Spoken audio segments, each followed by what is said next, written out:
Olá, bem-vindos à segunda parte, 2 Dedos de Conversa. Agora às sextas-feiras, entre as 21 e as 23, repete ao sábado e ao domingo às 11 horas. Um espaço para falar de temas atuais. Hoje numa conversa com o José Encarnação, que nos está aqui a falar sobre o novo aeroporto, mas agora para a segunda hora vamos falar principalmente da terceira travessia do Tejo, porque no ponto de vista do Barreiro eu acho que faz muito mais sentido, embora já percebi que não temos bem essa noção, não estamos tão de acordo quanto isso. Mas eu, por mim, porque a terceira travessia passa pelo Barreiro, naturalmente, eu e se calhar muitos dos nossos ouvintes vão pensar, o que me interessa mesmo aqui é a terceira travessia. É isto? A terceira travessia vai mesmo dar impacto aqui ou não? A questão está bem situada, de facto. É assim, só para dar ainda uma nota final acerca do aeroporto, para quem não conhece, por exemplo, há pessoal a trabalhar no aeroporto de Lisboa, no aeroporto da Portela, que vem de Mafra e que vem do Cadaval. E até mais longe ainda.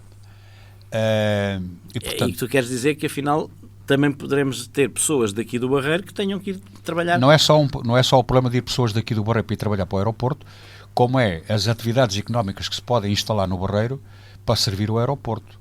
Desde as questões todas da logística, tu tens aqui 200 e tal hectares na Kimi Park que podem ser potenciados. Têm que ser reconvertidos. Aqueles terrenos que ali estão, apesar dos aspectos da contaminação, têm que ser. E são potenciados por variedíssimas coisas. Uma delas é, de facto, a terceira travessia. Porque a terceira travessia é extraordinariamente importante até na mobilidade local. Porque, vamos lá ver, quando tu ainda há bocado dizias, e bem, a terceira travessia tem um impacto económico que extravasa muitíssimo o Concelho do Barreiro e a região do Barreiro. Sendo certo que nós fomos perdendo a pouco e pouco fomos perdendo a pouco e pouco valências, know-how, capacidades, inteligência ferroviária, que fomos pioneiros.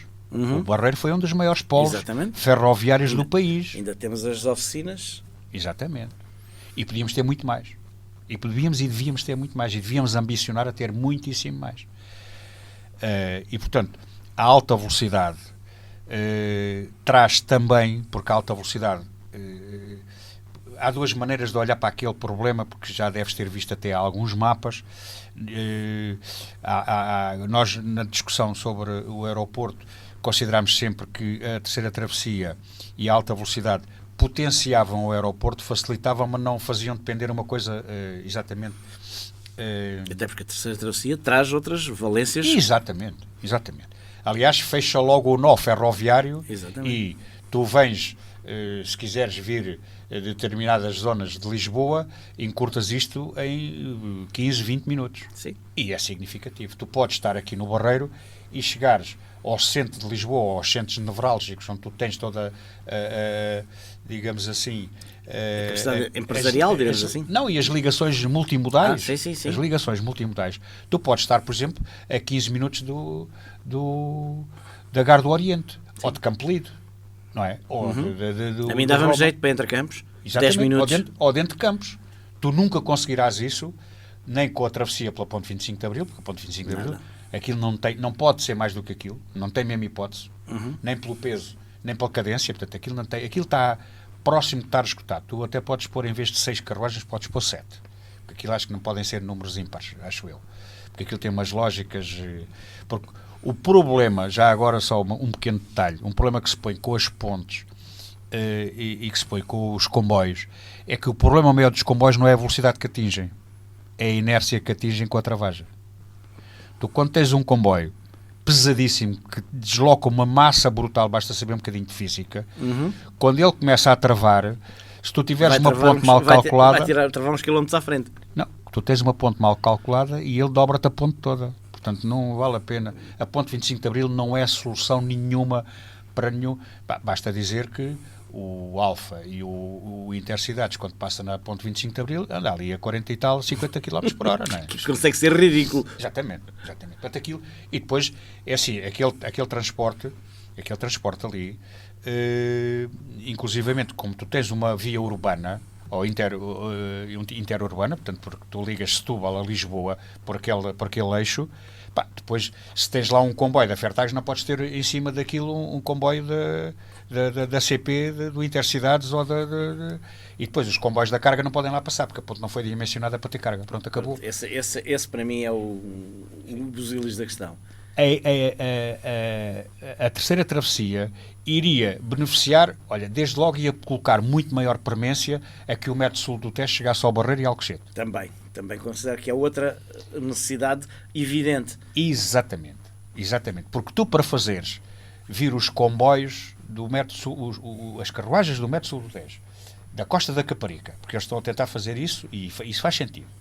Aquilo é um polo brutal, não é? Tu tens a maior universidade aqui da região, está no Monte da Caparica. Exatamente. Tu, para trazeres a malta da Costa da Caparica para ir, por exemplo, para a Gar do Oriente, não vais para o metro sul do Tejo pela ponte 25 de Abril. Tens que fazer ali... Mas tu podes ter, isto pode parecer caricato, mas tu podes ligar esta malha toda e teres uma espécie de uma elipse enorme, uma circular,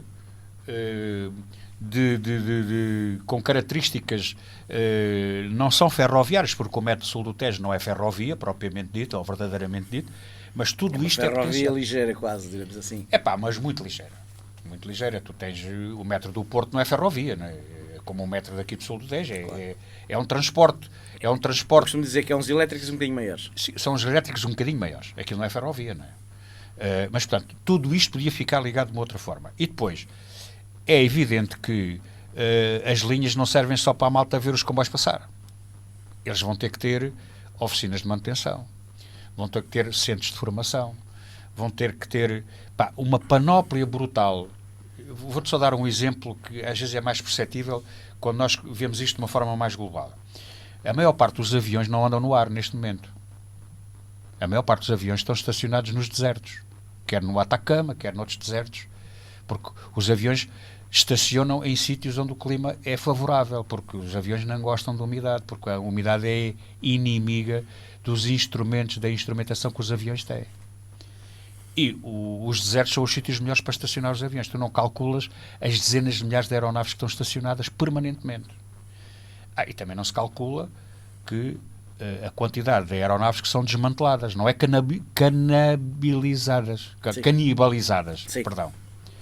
Mas, portanto, os aviões que entram em fim de linha, tu tens um conjunto de componentes dos aviões que não são para mandar para o lixo. Os bancos estofam-se, não é? Tudo aquilo é quase uma economia circular, que aquilo aproveita-se tudo. Portugal não tem um centro de abate de aviões.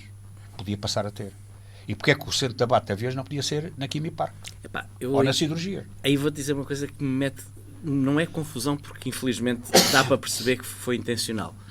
Como é que o Barreiro tem as oficinas da CP, dos comboios, como nós conhecemos... Eram Refer, agora são CPs. Exatamente. E que, se houver um daqueles comboios que faz aqui... a linha do Sado. Do Sado, do Barreiro a Praia Chado, que tiver um vidro partido, tem que mudá-lo a Campo Lido. Eu sei. Por causa dos 700 metros, ou que é, de linha que não foi eletrificada, até não chega a 700, é menos. Sim, mas é um absurdo. Não é absurdo, eu acho que isto é intencional, porque só pode ser intencional, porque de absurdo é demasiado para ser absurdo. Sim, exatamente. É exatamente isso. Vamos lá ver. Mas pronto, isto tem a ver com a parte da manutenção que estavas a falar. Não, tem a ver com tudo. Vamos lá ver. As oficinas que estão lá embaixo, aqui no Barreiro Velho, as oficinas que já foram CP, depois Refer, depois voltaram outra vez a ser CP, aquilo tinha uma capacidade muito grande para o diesel. Uhum. Era uma das de referência, tinha mesmo coisa. Aquilo chegou a ter quase 1000 trabalhadores, atualmente terão para lá não chega a uma centena. Pois, acho que sim. Aquilo está-se a degradar, tudo está-se a perder. O conhecimento, está-se a perder o know-how, está-se a perder uma série de coisas. Sim, porque essas pessoas reformaram-se e não... A ideia, a base é mesmo essa, é reforma e reduz. Mas este tipo de coisas, vamos lá ver, se cada um de nós agora que pensar assim, o que era a zona da Expo antes da Expo? O que era aquilo? Uma zona industrial. Era uma zona industrial bastante contaminada. Bastante contaminada, bastante degradada e que tinha os dias contados. Até porque tu tinhas uma zona industrial de química e petroquímica altamente perigosa, ali, paredes meias, que é a malta do Marvila e do Beato e daquelas coisas. Daquela zona toda. A Expo permitiu reconfigurar e dar uma outra valência, uma outra dimensão, porque foi uma intervenção de alta escala e que Portugal fez. A propósito do quê? Da Expo 98. Pronto. Tal como há a Ponte Vasta Gama. E, portanto, às vezes há este tipo de iniciativas e de investimentos e de coisas que são potenciam fazer o e obrigam-te a fazer. Obrigavam-te a fazer o quê? Obrigavam-te a fazer a descontaminação, a reconfiguração, a requalificação, o reaproveitamento de todos os terrenos da Quimipar. Exatamente. Lavradio, parte do Barreiro, e tu podias trazer para aqui indústrias, atividades económicas de alto valor acrescentado, de alta tecnologia, amigas do ambiente, que te propiciavam teres umas ligações rapidíssimas à margem norte. Exatamente. E ao centro da Europa, porque não vai haver uma estação do TGV no Barreiro, como se deve imaginar, não é? Mas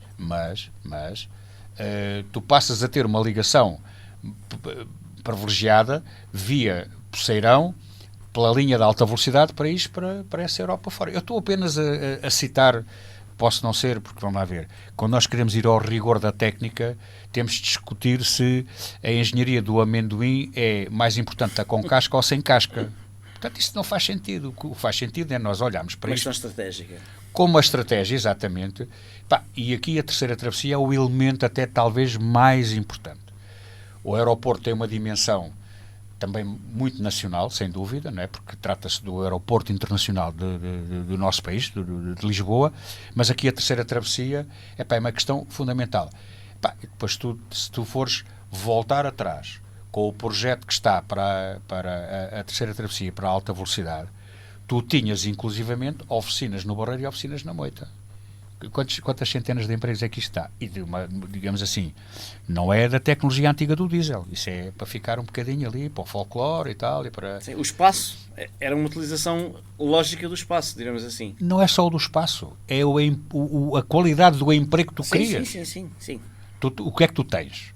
Eu estive a ler um estudo do Eugénio Rosa, em que há aí uma narrativa que um dia destes portugueses têm que parar um bocadinho para pensar. A história da imigração e da emigração. O saldo migratório do nosso país, nós exportamos brutalmente mão de obra qualificada, centenas de milhares de portugueses, desde 2010, 2011, para o estrangeiro altamente qualificado. Os quadros mais qualificados saíram.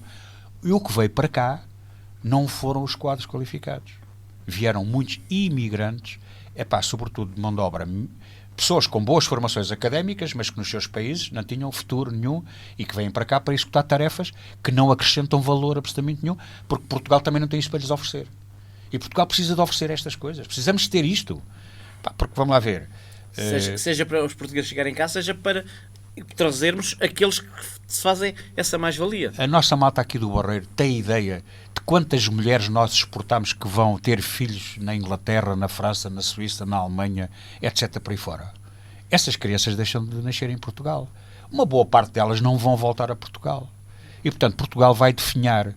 E, portanto, nós temos que fazer contravapor nisto tudo. Estas infraestruturas. Mas assim, mas a TTT, isto é uma loucura e tal. Não é loucura absolutamente nenhuma.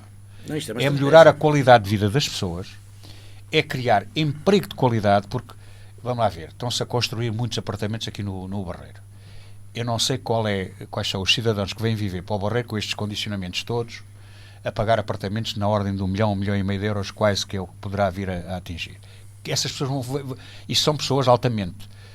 com uma alta capacidade de investimento, portanto, de aquisição, um poder aquisitivo muito grande, e simultaneamente devem ser pessoas altamente qualificadas do ponto de vista da macroeconomia, portanto, da direção das empresas, das universidades, etc. por aí fora. Isso é tudo muitíssimo importante. Mas faz falta a outra. O Barreiro hoje tem mais agências imobiliárias por metro quadrado do que mercearias. Tu não tens uma drogaria no Barreiro, que tu possas chamar drogaria. Tens o Barão e Costa, por exemplo, ali no... Não, ainda há um ou outro sítio que se... Sim, mas parece. Com dimensão. Com dimensão, não. Não, com dimensão. de polivalência. Tu, se quiseres comprar um parafuso específico, tens que ir, ou vais ali à agrotécnica na Avenida do Movimento das Forças Armadas, ou vais ao Brão e Costa, ou vais à Coina, ao Retail. Estou-te a falar do Alto Seixalinho, estou-te a falar da freguesia do Barreiro, da Verdarena.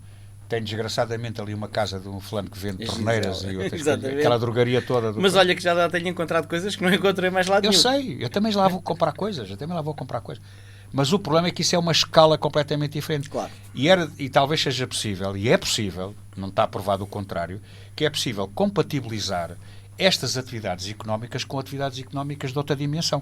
Aliás, são as outras atividades de maior valor acrescentado, maior tecnologia, mais amigas do ambiente e da ciência, da tecnologia, que depois potenciam as outras. Que trazem os restaurantes, que trazem os hotéis. A gente não tem um hotel, pá. Nós não temos um hotel. Temos ali Nós não temos ali meia dúzia de coisas e depois andamos aqui a falar de... Pá, turismo. Não, turismo, sim, está bem, mas... Como é que falamos de turismo se não temos onde as pessoas poderem estar 2 ou 3 noites para poderem conhecer isto? Os artistas e as artistas que vierem na alta velocidade, que atravessam a TTT, que passam aqui pelo Barreiro a 200 km por hora, isso para nós é indiferente. O que é importante é tudo aquilo que isso traz de arrastamento com as atividades económicas, desde as, como eu disse, voltamos mais às mercadorias e aos negócios associados Exatamente. àquilo que é o Olha, transporte. eu tenho 5 netos. 3 do meu filho e 2 que vieram com a última companheira do meu filho. E um dos meus netos, eles tratam por avô e eu trato-os por netos, porque são assim, a minha família vai crescendo. Claro. Não são de sangue, mas são os meus netos. O Matias fez 4 anos. E fizemos ali um briefing, portanto uma conversa, um convívio, a comer umas coisitas, umas chamuças, uns pastéis, os miúdos comeram umas pipocas, umas cervejas, etc., um vinho e tal, e para aí fora. Os miúdos não. Não, os miúdos não, mas tu. Nós também somos miúdos, né? Eu também com 70 anos ainda me considero miúdo. Estava a falar com um cunhado da minha nora, da Carmen. O gajo tem uma fabricata de pão ali, não sei se é em São Francisco, se é em Alcochete. Ele trouxe pão, um pão de altíssima qualidade. Ele faz, segundo ele descreveu, tivemos uma tarde inteira a falar sobre o pão, e eu trouxe, aquilo é de facto um pão maravilhoso. E ele estava-me a dizer assim, eu tive um convite ligado à aviação, de fornecer em exclusivo o pão para eles, e eu, para fazer uma coisa daquelas, tinha que deixar de servir os meus outros clientes, porque no dia em que eu falhar, os gajos mandam-me ao charco como coisa. Claro, e eu acabo o negócio. Agora, o grande problema é tu teres atividades de dimensão, com tecnologia, com know-how, com qualidade ambiental, etc., por aí fora, mas com uma dimensão que potenciam todas as outras. E a gente não precisamos ter cá muitos gamberinos. Nem se calhar, mas se tiver um gambrinos também não faz mal nenhum. Nós também somos filhos de Deus, não é? Mas toda a atividade, experimentem, eu peço à malta que vai ouvir isto, que faça o seguinte, que percorra as ruas do Barreiro e tu tens, olha, ali no Alto Seixalinho, ao pé da Santa, ao Largo 3 de Maio, tens ali logo de seguida 4 agências imobiliárias.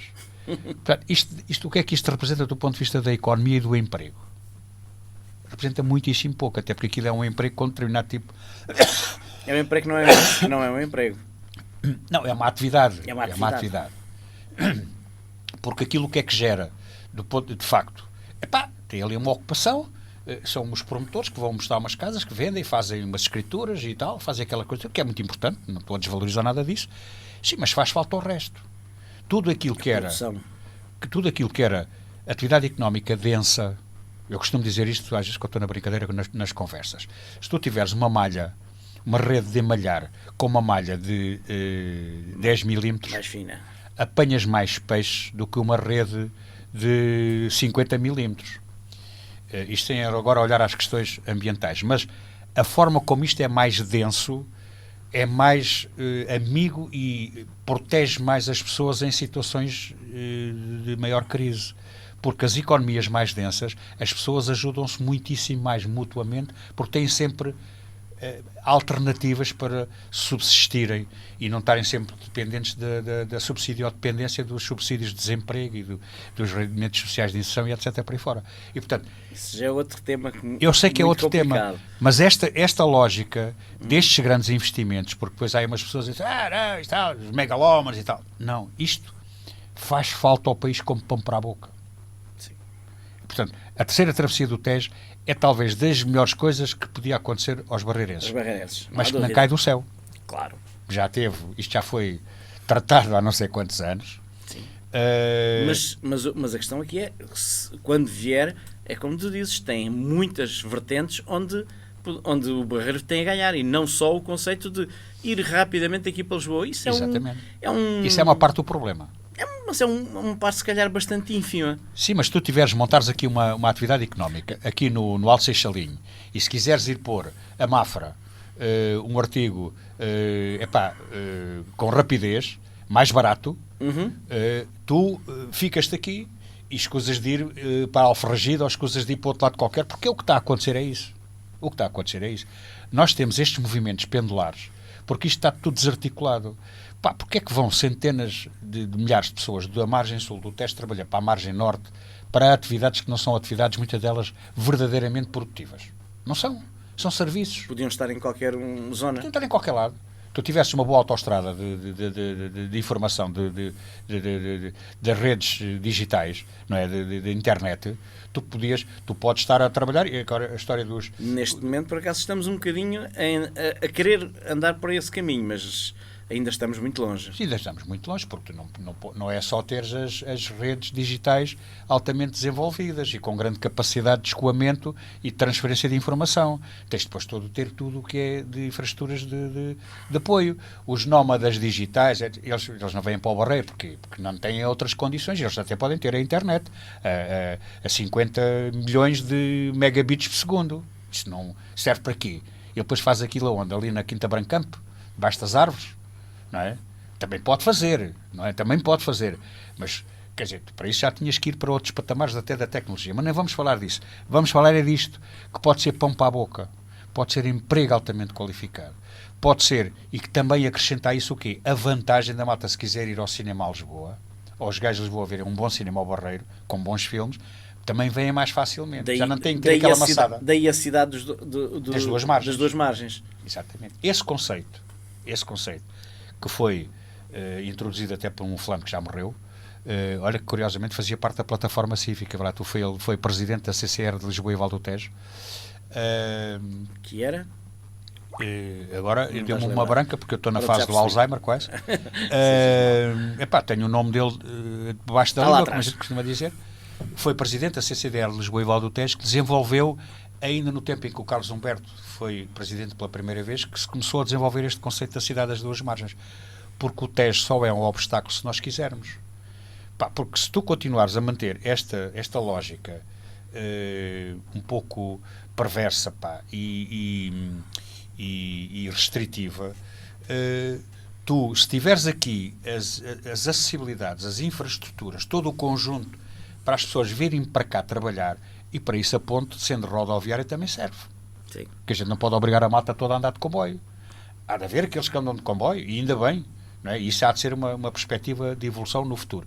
Agora, a terceira travessia é das coisas que nos faz falta ao país. Talvez até tenha mais impacto no caso concreto do Barreiro e desta região toda, que está aqui, o Seixal, a Moita, etc., até mesmo o Montijo. Isto tem mais impacto para esta gente toda do que se a ponte fosse Beato Montijo. Porque tu, para fazeres esta ligação toda, porque isso é uma ideia peregrina, e há algumas pessoas a insistir nisso, tal como há os gajos na Trafaria a quererem o túnel, atravessar Algés-Trafaria, isso é uma perfeita... Por baixo do Tejo. Sim, é uma perfeita estupidez.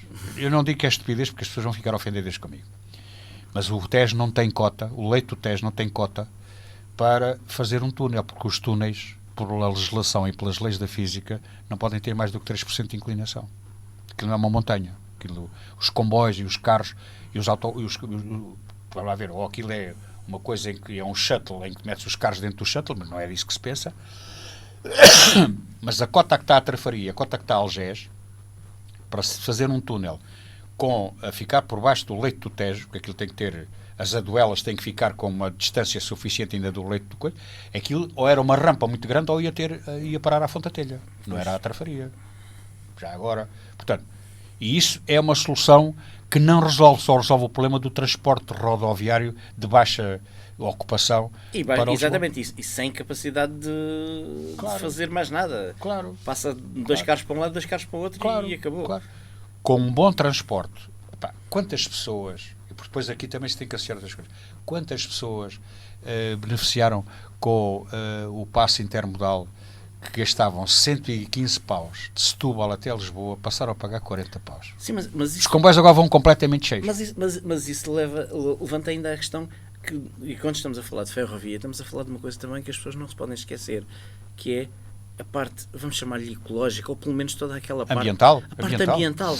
É porque é completamente diferente. Seja os barcos que passam por aqui para ir diremos, descarregar a Roterdão, mas que podiam ficar em Sines, seja os aviões que podem ir para Beja, em vez de ir ali para a Portela, mandar toda aquela poluição para cima de Lisboa, isso tem que ser pensado mais do que propriamente só a parte de que me dá jeito de ter aqui o comboio aqui ao meu lado, ou a entrada na ponta aqui ao meu lado.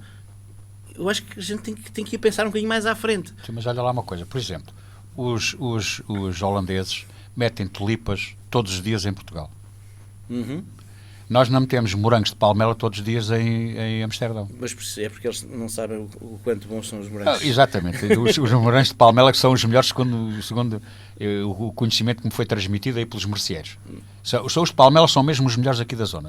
Segundo dizem eles, não interessa. Mas Beja, por exemplo, estás a ver, podia ser um potentado nessa dimensão. Exatamente. Nessa dimensão.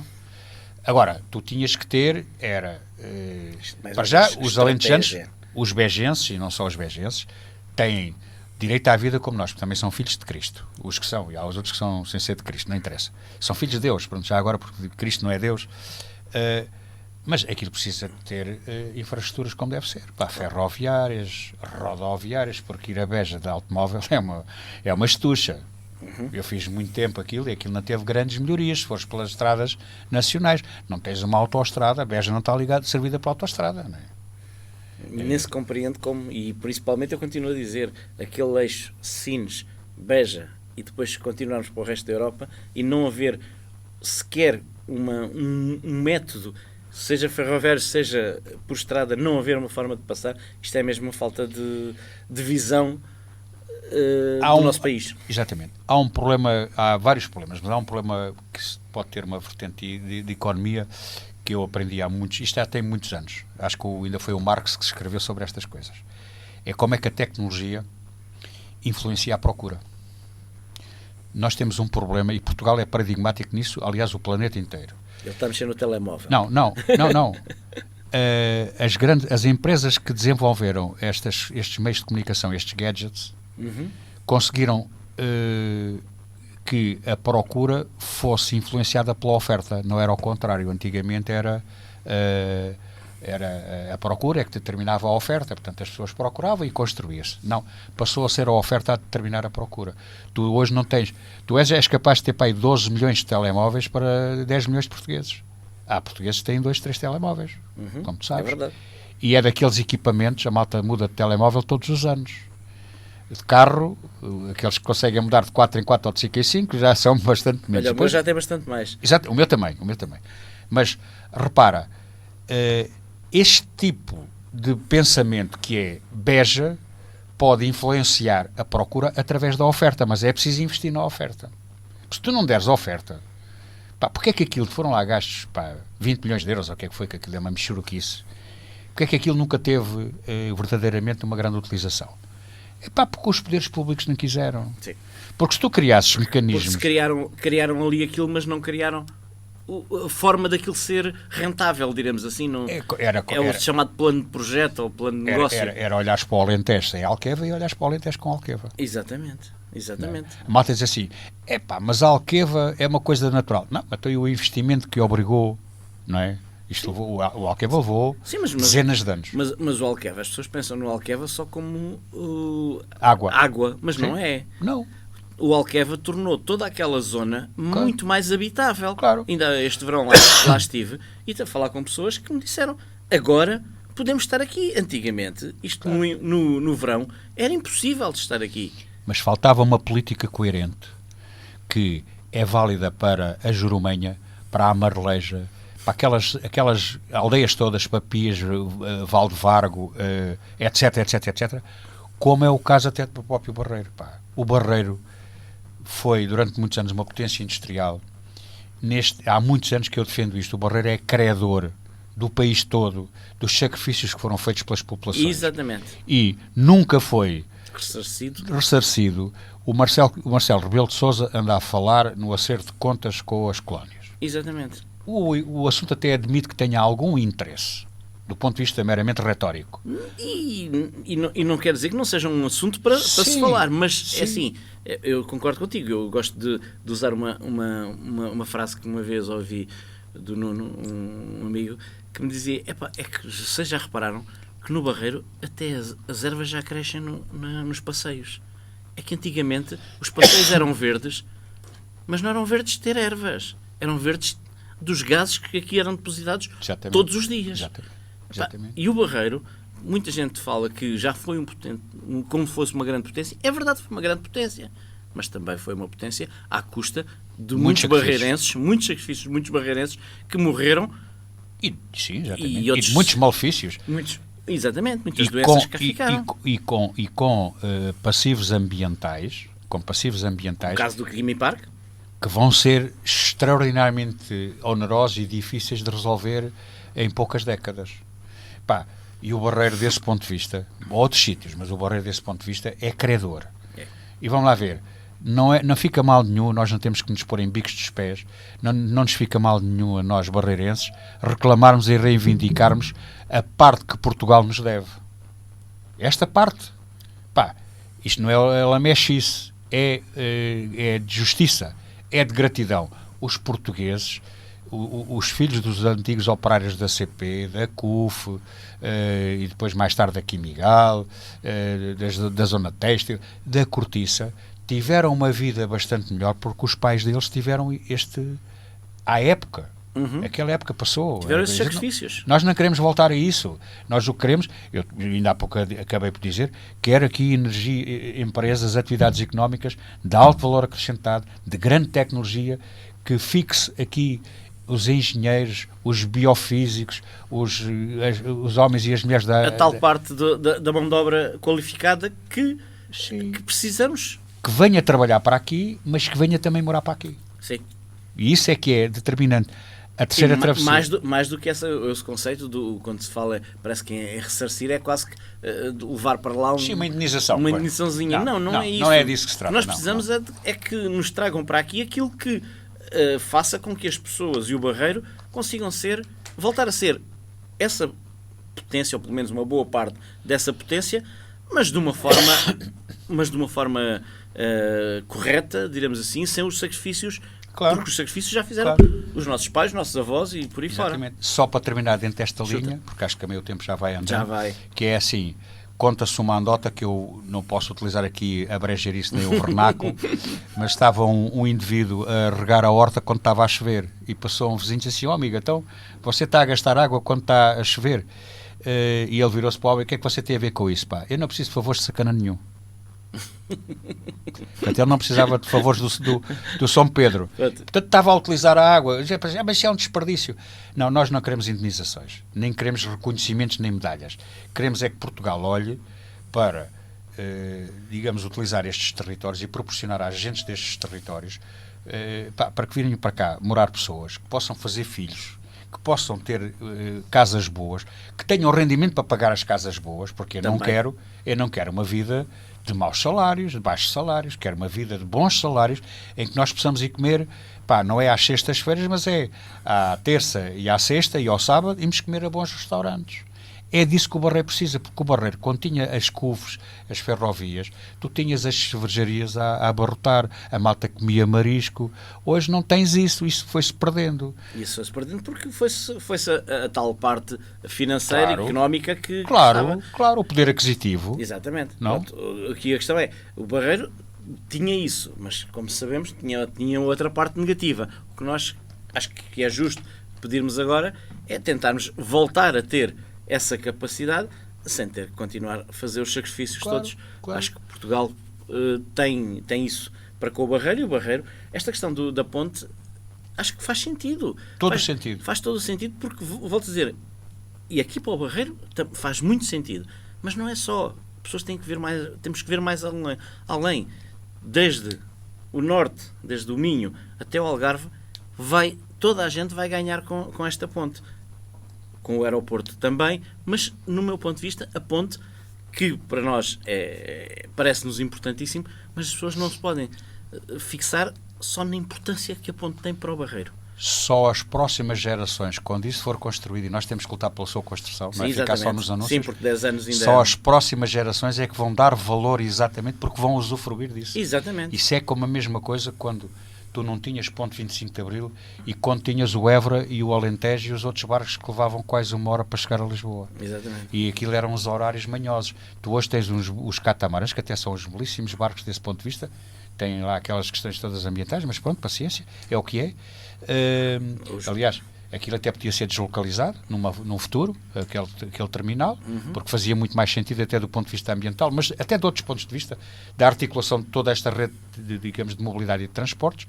A vida foi sempre assim. O novo nasce dentro do velho e os velhos nem sempre usufruem daquilo que foram construindo, vão ser os novos, os filhos, os netos, os bisnetos, etc. Por isso é que nós temos orgulho quando deixamos algo aos nossos descendentes e aos nossos filhos e aos nossos netos. Pode parecer um bocado etéreo estar a falar desta história da TTT, mas por que a gente quer a TTT? Nós não estamos em condições de avaliar isso agora. Tal como dizia o Sebastião Salgado, se nós vivêssemos 800 anos, conseguíamos ter um mundo em perspectiva que hoje não temos com 80 ou com 100. Claro. Não é? E, portanto, isto é uma coisa que hoje ninguém questiona, com todos os impedimentos e com todas as entropias que a ponte 25 de Abril tem e a própria ponte Vasta Gama, mas se não tivéssemos a ponte Vasta Gama e a ponte 25 de Abril, a vida era muitíssimo pior. Era muitíssimo pior. Nós provavelmente nem tínhamos noção do que seria viver aqui mais uma vez nesta língua de areia. Exatamente. Particularmente a malta do Barreiro, não é? Porque a malta do Seixal ainda tem uma escapatória porque está ali mais próximo e tal, e é uma zona de passagem. Nós não. Sim, senhora. Olha, obrigado, Zé. Gostei muito também. Também gostei. Um grande obrigado por estares aqui.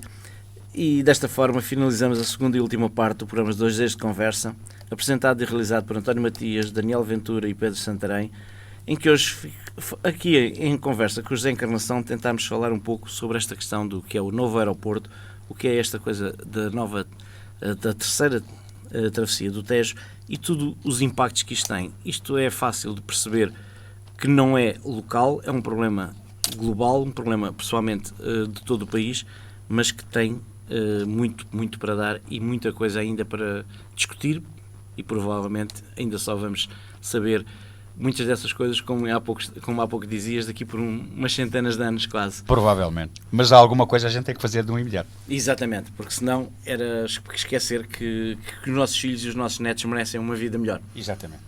Então, pelo futuro, aqui fica o final desta conversa. Obrigado e uma boa tarde. 2 Dias de Conversa, às sextas-feiras, entre as 21 e as 23, ao sábado às 13 e ao domingo às 11. Um espaço para falar de temas atuais. Esta semana, em conversa com José Encarnação, para falarmos sobre o novo aeroporto e da terceira travessia do Tejo. Aqui, na Alternativa Rádio.